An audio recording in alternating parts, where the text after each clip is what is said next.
welcome to my channel. Today I just changed the light and the setup a bit, but let me know how the whole setup room is. So yeah, today I'm going to talk about Deconstruct Sunscreen.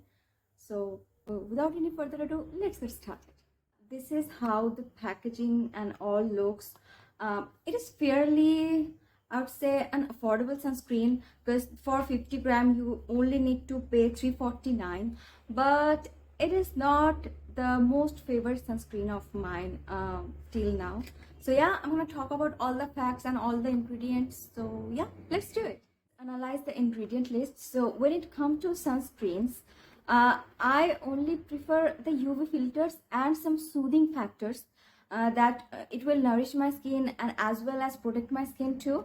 But in this sunscreen case, it has only 3 sunscreen filters, and I am so shook because the first ingredient is aqua, and the next ingredient is glycerin, and the third ingredient is cetyl olivate, and the fourth one is sorbitian olivate, and then it has UV filters. And I'm like, what are they doing here? Deconstruct, like, what are they doing here? Like, why the UV filters are not in the upper row and they are in 5th ingredient? Like, why? But you know what, let's just talk with it. So it has 3 filters, UV filters. I will mention everything here and what the filters do, and they have written this in their packaging too, like what the filters like what specific filter actually do, and so on. And they have like a direction also that how you can apply it, and as it is a purely chemical filter based sunscreen, so you need to reapply, you need to apply it 15 minutes before stepping out. And when it comes to this sunscreen, I am kind of disappointed, and I am partially happy and partially disappointed. I'm happy because yeah, it is affordable one, and I am disappointed because when a sunscreen makes my face sweaty, I like it just breaks my heart with into 1,000 pieces. So the moment I applied it on my face, within 5 minutes or so, my face starts to like sweat, and I'm like, oh god, like no, not this time.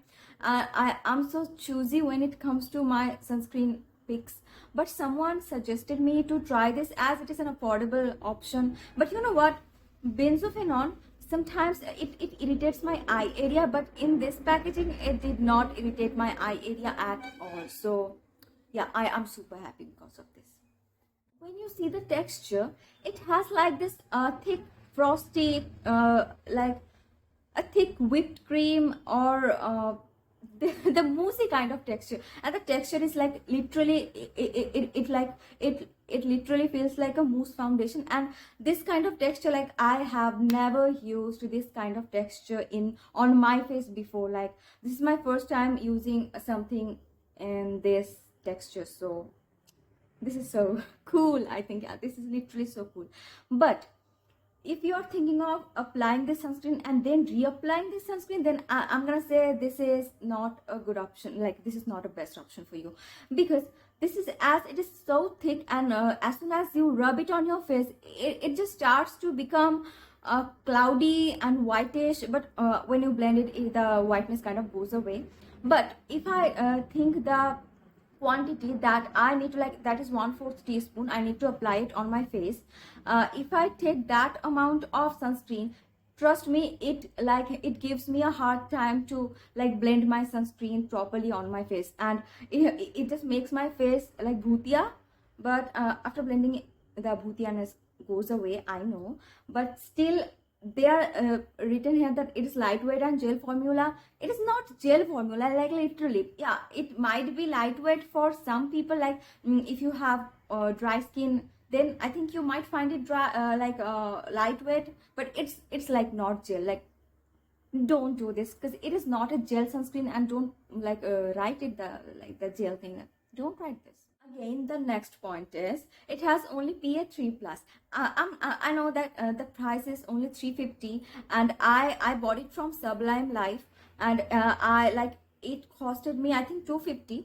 I know within $2.50 you cannot like imagine a sunscreen, and that is the Consist Chemist one. But I know, but still I was like, my hopes were like, so I had high expectations from this one. But uh, one of the most asked questions would be, who can use this?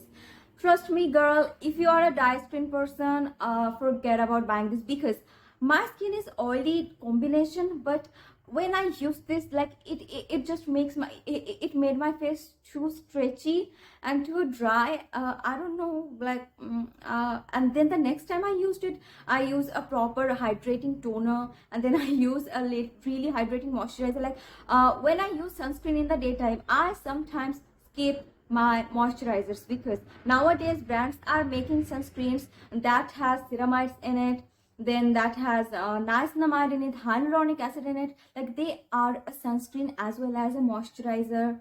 But with this sunscreen, I need to layer my skincare routine in the daytime. Like I need to use my toner, then my moisturizer, and then this sunscreen. So I would say it is not time friendly also, and budget friendly also, because if you still have oily skin, I'm definitely sure that you really need a hydrating toner if you are thinking of using this. Dare think of reapplying this sunscreen, because you cannot carry a proper toner and a moisturizer with you all the time, and then you just cannot like, even if you are thinking of reapplying this sunscreen, then I'm afraid you're gonna left with the stretchy and yeah, I don't know, the stretchy kind of skin. Indoors most of the times, and you don't go out that much, and if you really want a budget friendly sunscreen in your in a budget, and you want a sunscreen for indoors, then I will suggest you that buy this. You might like this, but I'd say I liked it. Yeah, I liked it maybe 70%, because nowadays I'm into minimal skincare routine, obviously in the daytime, for the daytime, and I just cannot put my toner and my moisturizer every time I am thinking of using this sunscreen. So this hell no for me because of that reason. But would I repurchase this again? Maybe yes, because this is fairly affordable, and whenever I am thinking of buying this from Sublime Life, it is gonna cost me around 250, so I might buy it only because as an indoor sunscreen, but not as an outdoor. Like hell no. Today let me know if you like the setup or not, and if I should improve something in my videos or not, because you guys just don't comment at all. It breaks my heart every time. And I forget to tell you one thing, this is fragrance free, but it still has a fragrance. Like, you know what, I have a DIY face pack routine in which I use dal, the red one, the dal, and then I soaked it, and then I blend it, and then I use it on my face, and the smell is exactly like the blended dal that I use as a DIY face mask. But yeah, this fragrance is kind of nostalgic. It is again sulfate and paraben free, but I do not mind paraben in my skincare routine at all, because it is a preservative, and then it is dermatologically tested. But if this sunscreen is certified or not, I don't know. If I found out the data, I will mention it in the description box. So yeah, that's all for today. To apply and reapply your sunscreen, and don't forget to drink a lot of water, and I'll see you guys in the next video. Till then, take care and bye.